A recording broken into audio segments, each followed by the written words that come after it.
টক দই আর চিকেন রোস্টের মশলা ছাড়া ঘরোয়া কিছু উপকরণ দিয়ে মজাদার একটা রোস্টের রেসিপি শেয়ার করব আজকে আপনাদের সাথে। আশা করি রেসিপিটি সবার কাছেই অনেক বেশি ভালো লাগবে। চলেন রেসিপিতে চলে যাওয়া যাক। প্রথমে একটা পাত্রে রোস্টের পিসগুলোকে আমি জল ঝরিয়ে রেখেছি। তারপর লবণ আর একটু মরিচের গুঁড়া দিয়ে সুন্দর করে মেখে রাখবো এক সাইডে। রোস্ট পছন্দ করে না এমন মানুষ কিন্তু কমই খুঁজে পাওয়া যাবে, তবে ঘরে অনেক সময় সব উপকরণ থাকে না, তখন কিন্তু আমার রেসিপিটি ফলো করলে ঝটপট রোস্ট রান্না করে খেয়ে নিতে পারবেন। রোস্টের পিসগুলোকে মাখানো হয়ে গেলে এক সাইডে রেখে দিব। তারপর একটা বাটিতে জাল করা দুধ নিয়েছি একটু, তাতে গোটা একটা লেবুর রস দিয়ে দিলাম। আর আমি যেহেতু টক দইটা ব্যবহার করব না, তাই এটা বানিয়ে নিতেছি। তো দেখুন কেমন ছানা ছানা হয়ে গেল। এটা কিন্তু টক দই হিসেবে কাজ করবে রোস্ট রান্নায়। তো চলুন এখন চুলায় চলে যাব। চুলায় একটা প্যান বসিয়ে তাতে তেল গরম করতে দিয়েছিলাম, সেখানে রোস্টের পিসগুলো দিয়ে দিলাম আর এপাশ ওপাশ করে একটু ব্রাউনিশ কালার করে ভেজে নেব। বেশি ভাজা যাবে না, তাহলে কিন্তু চিকেনগুলো শক্ত হয়ে যাবে, রোস্ট খেতে ভালো লাগবে না।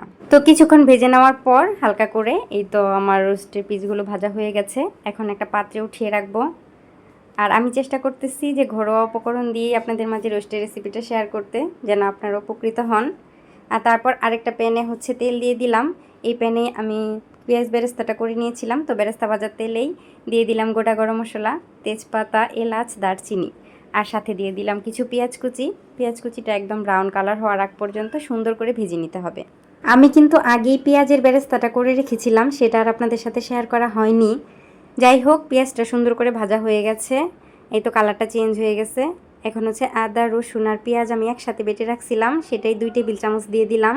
সাথে 1 চামচ টমেটো সস দিলাম। এখন সুন্দর করে এগুলো মিশিয়ে নিব আর ততক্ষণ পর্যন্ত ভাজবো যতক্ষণ না মশলার কাঁচা গন্ধটা চলে যায়। তারপর আমি কিছুক্ষণ ভেজে নিয়েছি। এখন দুধের সাথে লেবুর যে মিশ্রণটা করে রাখছিলাম সেটা দিয়ে দিব। তবে আপনারা সবসময় চেষ্টা করবেন রোস্ট রান্নায় জল না ব্যবহার করার জন্য।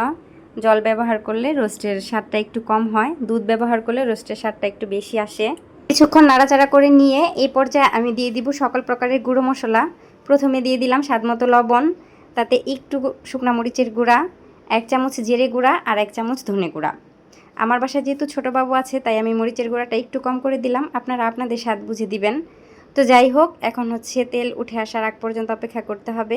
আমি যেহেতু বলেছি যে আমি ঘরোয়া মশলা দিয়ে রান্না করব, তাই আর অন্য কোনো মশলাই এখানে দিইনি। তো এখন মশলাটা সুন্দর করে কষানো হয়ে গেছে, তাই এই পর্যায়ে দিয়ে দিলাম ভেজে রাখা চিকেনগুলো।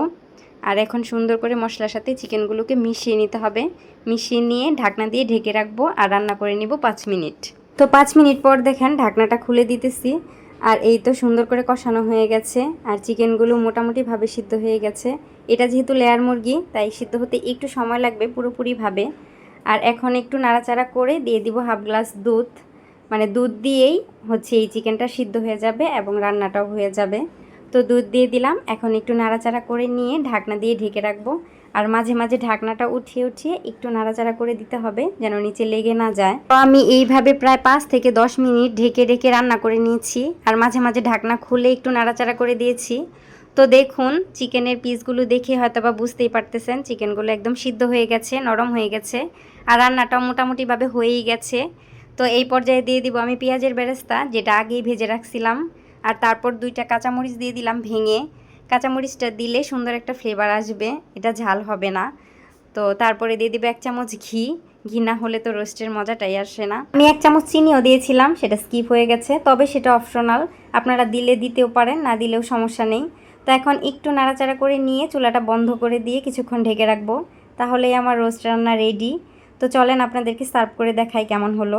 দেখতে যেমন লোভনীয় হয়েছে, খেতেও কিন্তু তেমনই মজা হয়েছে। আপনারা কিন্তু আমার রেসিপিটি ফলো করে একবার ট্রাই করতে পারেন। তো আজকে এই পর্যন্তই। আপনাদের কাছে অনুরোধ রইল ভিডিওটি ভালো লাগলে আমার চ্যানেলটিকে সাবস্ক্রাইব করে আমার পাশে থাকবেন পরবর্তী ভিডিও দেখার জন্য।